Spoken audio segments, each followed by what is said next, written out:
Welcome to Bad GM's Campaign Build Along. I'm the Bad GM himself, Wayne Davis, and over the course of these episodes, we'll be building a Deadlands Classic campaign that you can run for your players. Last week, we came up with some NPCs for our little town of Triumph and decided who owns what in town. Of course, I also suggested, as I always try to, that you should populate Triumph the way you think works best for you. After that, we walked through the character creation process and created a former soldier, who's now a blessed preacher, out to save the West from all the weirdness that's out there. This week, we're going to start working up the first few encounters of our campaign, and I'll try to explain my thinking behind doing them the way I'll be suggesting. But before we do any of that, I need to keep a promise I made to you last week. See, we spent so much time last week on our character creation that I ran out of time to trot out the characters that my players created, so that you'll understand some of the decisions I'm making about the story as we move along. So, without further ado, let's discuss what my players came up with in their Session 0. I guess I should probably explain what a Session 0 is. I mean, if you've been a long-time listener of my show Role-Playing History, I've discussed Session 0 on more than one occasion. But since I know we've got listeners who haven't followed that show before, let me break it down for you real quick. Session 0 is, simply put, a session where the GM and the players get together for the sole purpose of creating characters. In my opinion, the game should not start immediately after this session. Session 0 should be specifically for creating characters and making sure they're as together as they can possibly be by the end of this session. If you've got time left and you want to do something, play a board game or run a game of Toon or something. Don't start the new game that night, even though you're going to be tempted to. In the case of my group, we actually had 2 Session 0s on the same night. I typically wouldn't have recommended that either, but both my friend Jim and I were prepping new campaigns, and since my previous one had ended, we didn't have a game to play that night. So for the both of us, it made sense to create characters for our campaigns. And in about 5 hours, we created characters for 2 completely different game systems. We might have gotten it done a bit faster if we'd pushed, but since we knew we weren't doing anything else that night, we didn't. Anyway, that's Session 0. And for you old school gamers out there, yes, it's what we used to call a character creation session or whatever term your OG group used. So I have 5 players in my group. Jim and Scott, who are friends of mine going back more than 35 years. They're the 2 who've actually played Deadlands before, but much like I said last week, it's been more than a decade since I ran last, so we're all a little rusty. Gabe, Aniston, and Max are my other 3 players. Gabe's the oldest son of another of our friends, and Max is his half-brother, and Aniston is Jim's son. For Max and Aniston, this is the second game of mine that they've been in, and Aniston's played in 1 or 2 other games, but neither one of them have a ton of experience. Oh, and in case you remembered me saying that one of these players is my partner in Bad GM Productions, it's Gabe. Young minds, fresh ideas, kids. The character creation process went really quick with these 5, but I was surprised to find that, for the most part, all 5 of them took some sort of gun-toting character, though there are a few caveats to that I'll mention in a minute. Jim's character is a bounty hunter who served in the Civil War. Now, he drew a Joker during his character creation, and so he's got a hole in his memory. He decided to let me fill that blank in, and I determined that he's got missing memories of things that happened to him during the war. The reason why I did that is that it allows me to bring in people and issues that happened as a result of things that he can't remember doing, and we'll see how that plays out. Jim's a really good role player, so presenting something like that to him is something I don't even think twice about doing. He'll figure out how to make it work for him, and we'll pull it off. Scott, unfortunately for him, drew 2 Jokers, and on top of that, he decided to take the hindrance Loco at 5 points. Basically, that should mean he's sewer rat crazy, which would make the character practically unplayable. However, the Jokers led us to him having a quirk that I was able to finagle to explain why he's so loco. Plus, he's got somebody out there that doesn't care too much for him, and that can also play into the local. This is a point where I need to stop and point something out. When Scott announced he was taking the 5-point Loco, Jim questioned whether or not that would make the character playable. He's also a GM, and during this process, he and I were helping each other help everyone get characters ready for 2 games. However, after thinking about it, I decided to okay it because I trust Scott's ability to pull off the role play without either overdoing it or underdoing it. That being said, if anybody else had tried it, I would have said no. I would have suggested they could take a 3-point loco, but not a 5. You have the option in your game to prohibit any use of the loco hindrance, especially if you've got new role players. Like I said, I know I can trust Scott, so I let it go. Plus, I did him a huge favor in working out his background so that it all plays into itself and is therefore playable. Oh, and did I mention Scott rides an old donkey and carries dynamite and nitroglycerin in his saddlebags? Yeah, this is going to be interesting. Gabe decided he wanted to play a gambler, but he decided to give himself a role-playing challenge by taking the hindrance pacifist. It is exactly what you think it is. He really doesn't want to fight. Now, my ruling on that is that he won't allow himself to be shot or stabbed just because he doesn't want to fight. He's a pacifist, not an idiot. However, what it does mean is that his character will try everything he can to avoid the fight and will only draw his weapon when all other options have been eliminated and he has no other choices. I also stressed to him the importance of remembering that his character will probably walk away from a fight if he can. After all, if that's an option, it's one he has to consider. Aniston also took Loco, but he took it at the 3-point value, and that was his call, though, like I said a minute ago, I wouldn't have let him take it at the 5-point level if he'd asked. He also chose to play a sort of mad scientist character, and he also carries dynamite and nitroglycerin around on his donkey. Yeah, he and Scott are going to be the death of me in this game. I can see it already. I decided for Aniston's Loco, he has an extreme fear of farm animals. I could have chosen just about anything, but farm animals are something he can come into contact fairly easily with, so it gives an opportunity to force some role-playing on him. We'll see how that goes. Max decided to go with a gunslinger, and he kept his design pretty simple. Nothing wrong with that, and in fact, we suggested that to him when he was trying to decide what he wanted to be. And you should encourage your players the same way. Not everybody's going to want to be a blessed preacher, like our character from last week. Some folks are going to want to keep it simple while they learn the rules.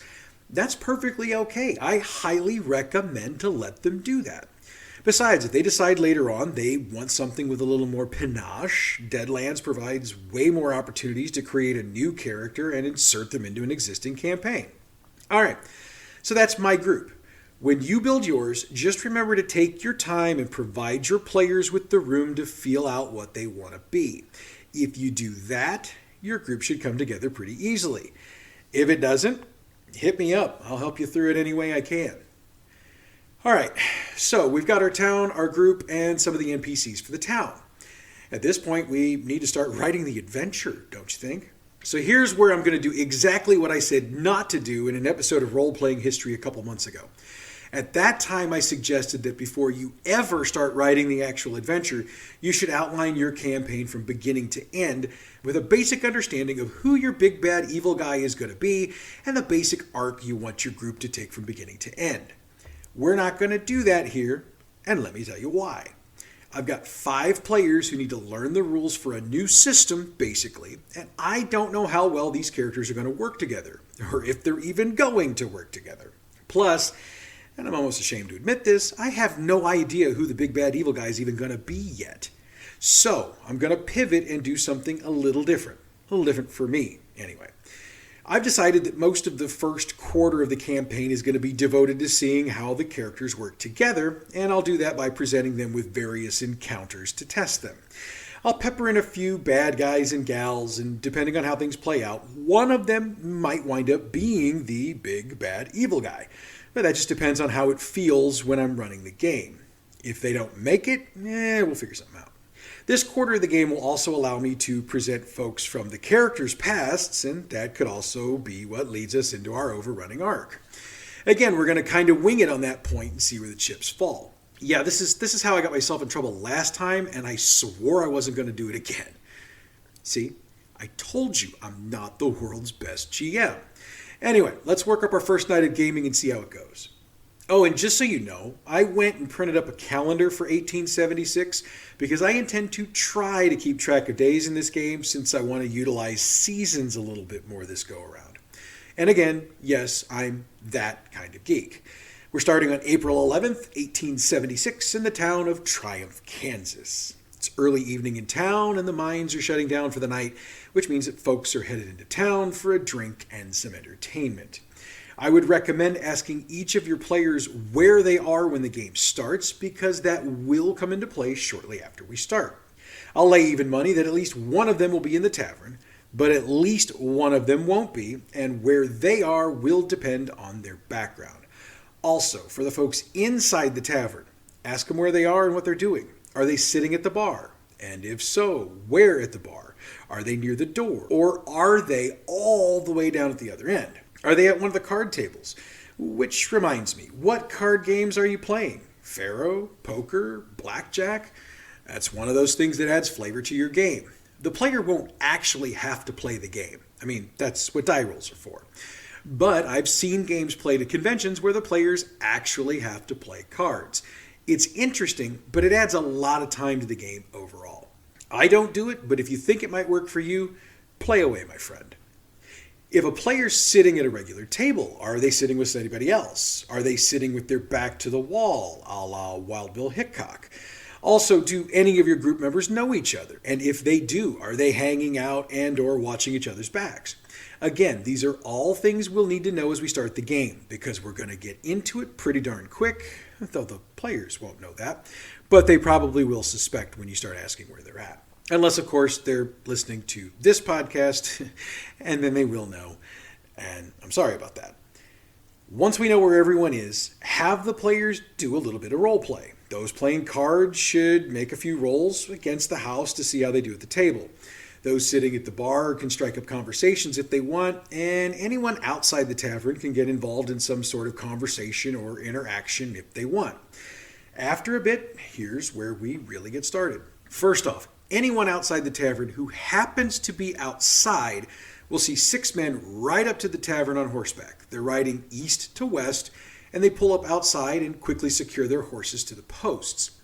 2 of the men pull either rifles or shotguns from their horses when they dismount, and they'll take up positions on either side of the swinging doors to the tavern, looking to keep those inside, and preventing folks on the outside from coming in.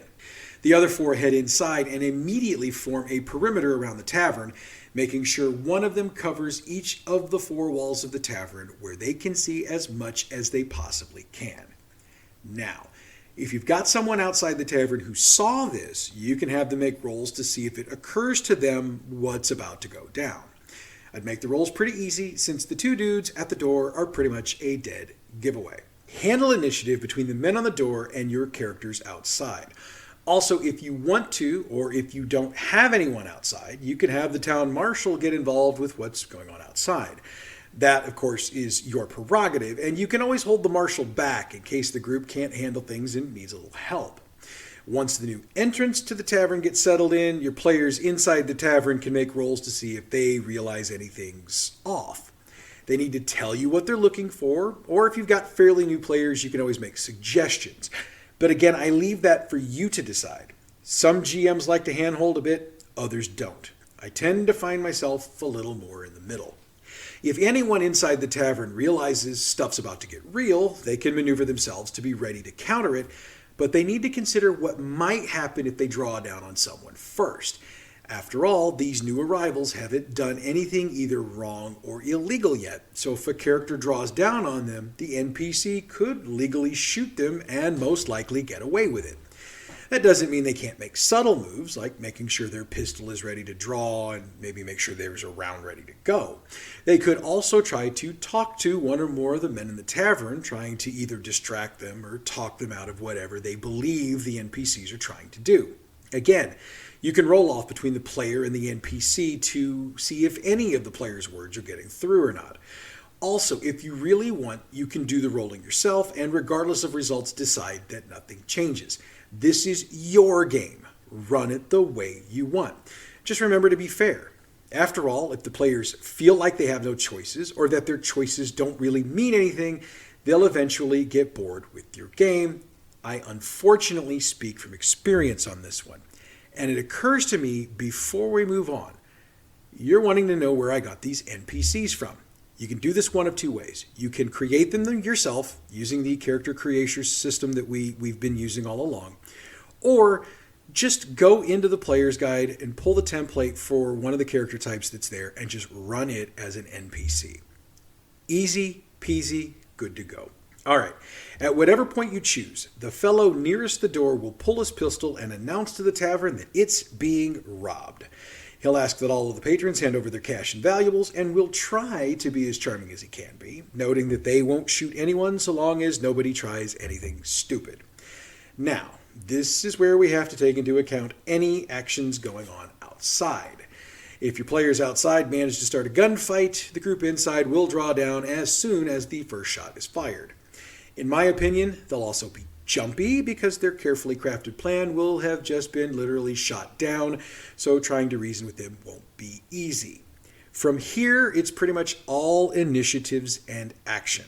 I'll detail initiative, among other things, next week when I dedicate the entire episode to things the GM will want to have notes on. We do need to take into account all of the possibilities of the fight. I mean, there are other people inside the tavern. Are they ducking, running, shooting back? Who gets hit? How bad? Does anybody die? Once the bad guys realize they're not making any money off of this, do they cut and run? How does that go? Is it a running gunfight? Does anyone else in town get involved? And how far does that go? Do the players follow them all the way back to their camp, or do they follow them to the town's entrance, then stop? You don't have to roleplay everything that goes on, and you don't have to make rolls for all of it. If you decide someone in the tavern that isn't a character or bad guy gets shot, then they get shot. Decide how bad and run from there. And like I said before, it's up to you to decide when the town marshal gets involved. I'd also note that, for me, the bouncer at the entertainment house will get involved if shots get fired out on the street, and he's got a big shotgun. Anyway, if the players follow the bad guys back to their camp, we'll talk about that in a minute. Right now, let's run with the thought that the fight ends in town, one way or the other. If by chance they manage to take at least one bad guy alive, then they get the opportunity to escort him to jail. If not, then the mayor will take charge of the cleanup, instructing people to drag the dead shooters outside, and will have others work to tend to the townspeople who were shot. Either way, the group will be tasked by the marshal to head east out of town and see if they can locate the camp the bad guys had to be riding in from. If they took one alive, they can persuade him to tell them that the camp's about an hour outside of town to the east, and it's hidden in some tall brush off the road. So, your party has an adventure to go on. For some groups, this would be enough. However, we all know of that person or two who needs to have a little extra incentive. Read cash. The marshal will make the deal with the group that if they go check out the camp, he'll hand over the horses and saddles from the bad guys.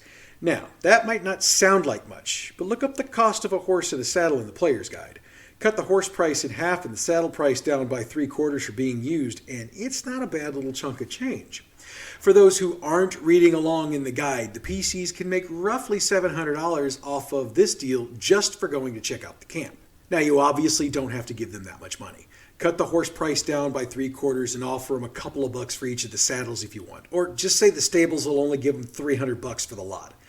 Doesn't really matter how you decide to do this. If you're the type who likes to dole out less cash, then go that way. If you like to have your players flush with money, feel free to do that as well. Also, if you're not sure, just remember that if your group seems to have more money than you'd like them to have, we'll come up with some ways to drain their accounts a little bit in a future episode. Probably in 2 weeks, though we might do it next week. We'll just see. Okay, so our intrepid adventurers should be mounting up and heading east to check out this camp. But if the group is indecisive about going, or they don't want to go at night, though you can have the marshal, this is where having the marshal's helpful, you can have the marshal point out that time is of the essence. I mean, the longer you wait, the greater the chance that whatever is there for the pickings will be long gone. So the group should be grabbing their lanterns, mounting up, and making the hour-long ride out to camp. In theory, they should be trying to do this as quietly as possible. I mean, most folks don't travel in the dark. It's just not safe. That means if someone is riding in the dark, they're either in one heck of a hurry or they're just flat up to no good. Plus, you know the bad guys are going to have some sort of guard posted to keep an eye out. In theory. Guess that means we need to discuss exactly what's going to be at this camp. I mean, that sort of depends on how things went in town. If by chance all 6 shooters got away, then they're going to all be in camp. They're going to be nervous, jumpy, and in the process of packing camp up to get as far away from Triumph as they physically can. If 1 or 2 got away, there'll be a couple of more in the camp for a total of 4, same as above. If nobody got away from town, put 4 here who are absolutely clueless about what happened, but they're going to be on their guard anyway. It's up to the players to decide how they want to approach the camp, but regardless of how, the chances are pretty good, unless their rolls are really good for sneaking around, that they will be spotted. Once that happens, they can either try to talk their way through things or shoot their way out. But I do what I could to discourage that. In fact, one of the first things I'd have an NPC do is douse the fire. That adds to the difficulty for everyone in both shooting and trying to find each other. That means if this turns into a firefight, it should be interesting to see if the PCs can pull it off. You'll note for the record, I'm not setting difficulty ratings for these encounters here as we go along. I've got a couple of reasons for that. Personally, I'm going to set them at 5, which is about as easy as it gets, because I want to give my group some gimmies in the first session. However, if you wanted to go 8, 10, or even 12, feel free to do so. There's absolutely nothing wrong with putting a bit of a challenge out there for your players at first. For me, I just want to make the first couple of encounters easy for them, and if I'm being honest, easy for myself as I get back into the Deadlands rules after running pretty much D&D for the past 5 or 6 years. When this encounter is concluded, however it concludes, the party will have some stuff to dig through. That's because, unless all of the PCs are killed, either all of the bad guys will be dead or they'll have run off. You can fill out the items however you choose. I'm thinking a lot of basic stuff, some trail rations, a few rounds of ammo, some bedrolls, and maybe a pot or pan or 2. One thing that should definitely be there is a wadded up wanted poster for the bad guys. We'll call them the Knoxville 9, even though there aren't 9 of them, and the reward for capture is $300, dead or alive. So now the group gets to collect a bounty, one way or the other. Once they've treated their wounded and cleaned up, they can mount up and head back to Triumph. Let's assume that they'll reconnect with the marshal and bring him up to speed. This will definitely be true if they've taken anyone else into custody.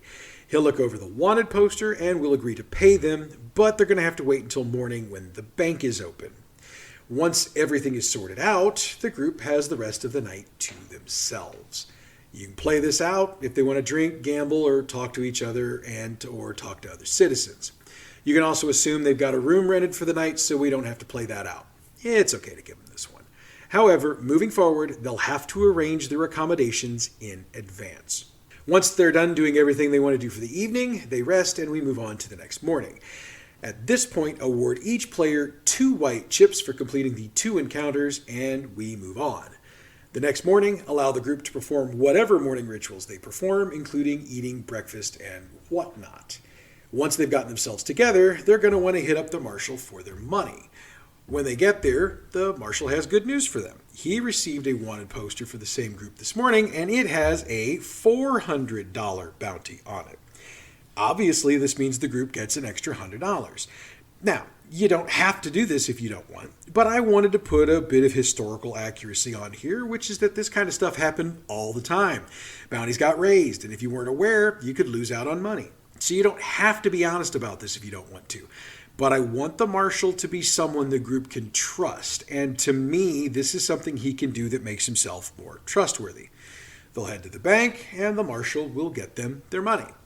He'll also tell them that he doesn't have any other bounties or missions for them at this time, but he'll let him know if and when he does.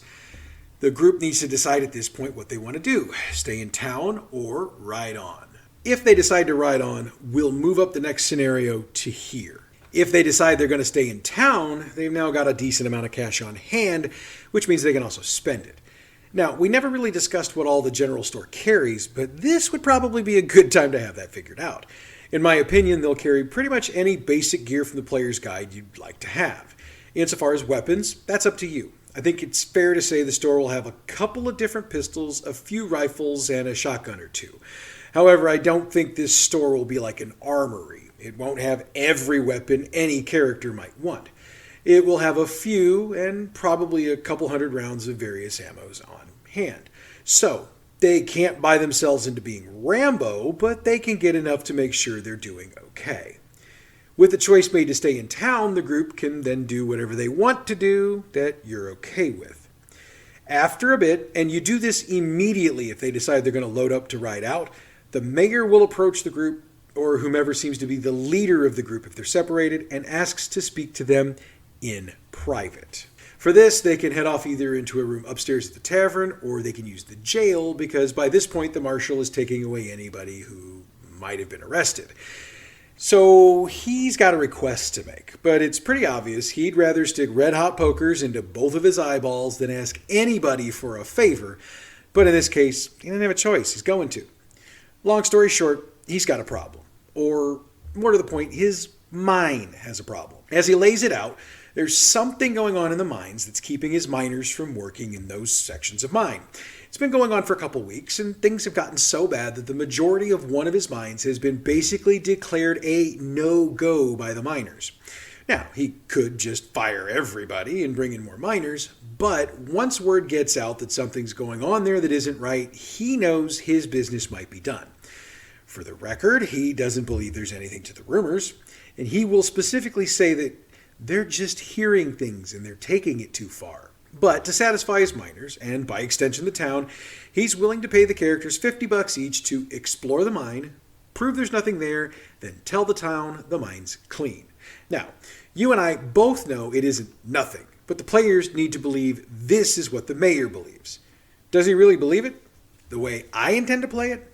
Nope. He knows something's wrong, but he doesn't want to admit it because he's afraid he'll have to shut the mine down. You should play it however you see fit. It's entirely possible the mayor completely believes there's nothing wrong in the mine. Whatever you choose, play it to the hilt. The players might decide to try to negotiate. Now, how you want to handle that is up to you, and you can choose to increase the money should you want to do that. If the players don't agree to check out the mines, you can always up the ante by having a miner come up missing. At that point, you can have the eyes of the locals turn to the players, seeing them as some sort of special types who can take care of trouble. Yes, I am not above playing to a player's ego if I need to. You can also try shaming them into it if need be by the town looking at them with disdain because, well, they didn't take the job and somebody came out missing. What a bunch of jerks. One way or the other, you should be able to convince them to take this matter up. Now, as we discussed in the creation of the town episode, that's episode 1 for those of you keeping score, the mines are about a half an hour's walk from town. That means that should the players decide to ride horses out there, they'll get there in no more than half the time, probably less. Once they get to the mine, they'll be looking for the foreman. The mayor will give them a name. I don't have one handy, so you'll just come up with one yourself. It's fine, whatever, so long as you're consistent with it. The foreman is a pretty no-nonsense sort of fellow, so he's going to have the opinion that the miners are just hearing things, and others are using the reports as an excuse to refuse to work. He wouldn't care, except about 2/3 of one of the mines isn't being worked due to the stories, and the lack of production is starting to impact the bottom line. So he's more than willing to allow the players to take a look, especially since the boss has made a deal to solve the problem once and for all. And yes, I just put air quotes around that. Play up the fear running through the miners. I mean, with fear like what's running through the ranks, having these basically gunslingers show up at their mine is gonna have tongues wagging. The foreman will escort them back into the mine. For the record, the front third of the mine is still being used, but they've put up barriers to the back 2/3 in an attempt to keep whatever is back there from coming out. Now they're going to need light sources, but lanterns are available from the foreman if they didn't bring their own. Once they get inside the barriers, they're on their own. The deal is that there are 2 weird creatures in the mine. You can decide for yourself just how weird you want your creatures to be. Also, if you decide you want or need more than 2, please feel free to do so. If your group's bigger, maybe you will want to throw an extra one in. Again, and I've said this again and again and again on this show, I'm planning to go easier on my group for the first couple of sessions, so I'm not trying to match their overall power with what I'm throwing at them. And truth be told, I'll probably never do that. D&D is a game where you need to be aware of the power levels of your party and match up monsters and encounters accordingly. With Deadlands, I think it's really more expected that you'll try to challenge your players, but you're probably not going to put them into a position that they can't either succeed in or fail and still get out alive. Anyway, my weird monsters are going to be wall crawlers, and they are on page 78 of the Marshal's Handbook. Now, you can keep the suspense at a high level in a number of ways, among those being how you describe what's going on inside the mine. Remember, it's dark, it's empty, and it's believed that something is in here. Shouldn't take much to set your group on edge. Run to combat. Now, you can choose to have both wall crawlers come out at once, or you can split them up and do 2 separate encounters. My plan is to do 2 encounters since the group will really be on edge after running into one of them, so the opportunities for roleplay should be excellent. But if your group is larger or you want to challenge them, run them both at once, toss another one in there. Again, I don't judge. Afterwards, the group has a decision to make. Do they just walk out with the carcasses of these weird things? Or do they act a bit more subtle and come out by themselves and speak to the foreman? That's up to the group, and you need to be ready to play it either way. Regardless, they've accomplished the goal they were sent to accomplish, and they should be paid for it. The mayor may have issues with them, especially if they drag out 2 monster carcasses, but he'll get over it as soon as they report there's nothing else there. By the way, this does give you the opportunity to extend their employment to check out the entirety of both mines. If your group is leaning that way, or if you think it works for you, do that. I'm not, because I don't see my group wanting to go that way, and I decided when I set this up that the 2 wall walkers they find are the only weird creatures in either mine. But I could totally see putting another wall walker into either the mine that hasn't been checked or hiding in the unsearched section because it was being used section of the mine that they already checked. Again, go that way if it feels right for you. For me, once they've settled up with the mayor, the encounter is done, and each player should get a white poker chip for completing the mission. At this point, the group will be pivoting into the next big deal we've got for them, but we're getting right on time for this week, so I'm just going to leave that for next time, or the time after that, depending. Now, I should point out that after 3 episodes of the podcast, we've created more than enough content for you to put together and run at least 1 session of your Deadlands Classic game. Don't worry, I'm nowhere near done yet. Next week, I'm going to provide you as the GM a primer in the basics of what you need and what you need to know to run this game. And if we've got time, we'll start laying out the next encounter for our intrepid band of adventurers. I wanted to take a moment to thank everybody who started taking this new journey with us. We're doing something a little bit different in podcasting, since most folks who do some sort of a campaign build utilize YouTube so that they can put the visuals in place. However, since I was blessed with a face for radio, I'm more comfortable doing this in podcast form. And your responses to the first couple of shows indicate we may be onto something. So thank you. Also, I know there have been some issues the past week or so with the various podcast sources like Google Podcasts, iTunes, and the like. I've been working really hard with our podcast provider, RSS.com, to get that worked out, and I'm pretty sure we got the last of the wrinkles ironed, hopefully. But even if we do wind up with more issues, we're almost done with the website, badgmproductions.com, and my plan is to embed a player for this show there. So if we continue to have any more issues, you can just go to the website and get it from there. One more announcement for the show. You may start noticing in the next couple of weeks that we're going to start running ads during the show. Now, RSS.com provides us with the opportunity to find companies and services that we believe will work best for our shows, and we at Bad GM Productions will endeavor to only run ads for stuff we think you are going to be interested in. That being said, if you have a product or service that you would like us to advertise here, reach out to us at badgmproductions.com. I mean, if you listen to the show, you already know whether or not your product or service is something our audience is going to want. Before I hit the wrap up, I do want to remind everybody that all of the information I've provided from the core books of Deadlands Classic are trademarked and copyrighted by Pinnacle Entertainment Group, and they hold all of the rights to that material. Bad GM's Campaign Build-Along is a production of Bad GM Productions, and you can follow us on Facebook at Bad GM Productions, Twitter at Bad GMP, YouTube Bad GM Productions. Still kind of working out what we're doing over there, but we do have a YouTube channel. Twitch, again, speaking of trying to figure out what we're going to do, we've got a Twitch channel, badgm. As I mentioned, you can email us at badgmproductions@gmail.com. And to say it again, the website is getting close. Come see us, badgmproductions.com. If you've got questions for us about the show or concerns about how to use what we're talking about, please hit us up at any of the sources I mentioned, and I will move mountains to get you your answers. Not literally, I'm not that strong, I meant metaphorically. Anyway, next week, we help the GM fill their toolbox for the upcoming campaign. Then we might do a bit more scenario building, if time provides.